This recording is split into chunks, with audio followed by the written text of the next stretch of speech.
Pemirsa, Rumah Tahanan Negara Kelas 2B Negara Rutan Negara bersama tim gabungan aparat penegak hukum APH melakukan penggeledahan hunian dan area open camp.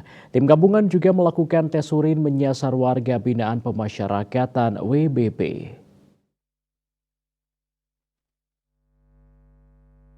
Sidak yang dipimpin Kepala Rutan Negara Lilik Subagiono didampingi Kepala Divisi Pemasyarakatan Kantor Wilayah Kementerian Hukum dan Hak Asasi Manusia Bali, I Putumudana ini menyita sejumlah barang yang tidak diperbolehkan di kamar hunian. Karutan Kelas 2B Negara Lilik mengatakan upaya ini merupakan langkah progresif Rutan Negara dalam mewujudkan rutan yang zero halinar, handphone, pungli, dan narkoba. Penggeledahan dilakukan secara detail dengan menyeluruh ke seluruh sudut ruangan, satu persatu WBP digeledah badannya sebelum mensterilkan kamar hunian untuk dilakukan penggeledahan.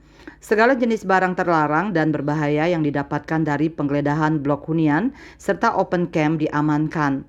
Beberapa jenis barang seperti barang pecah belah, senjata tajam seperti pisau kecil, alat cukur, sendok besi, serta kartu remi. Setelah melakukan penggeledahan dilanjutkan dengan tes urin kepada WBP dengan mengambil sampel sebanyak 97 orang. Hasil dari tes urin tersebut menunjukkan seluruhnya negatif. Surya Dharma Bali Post melaporkan.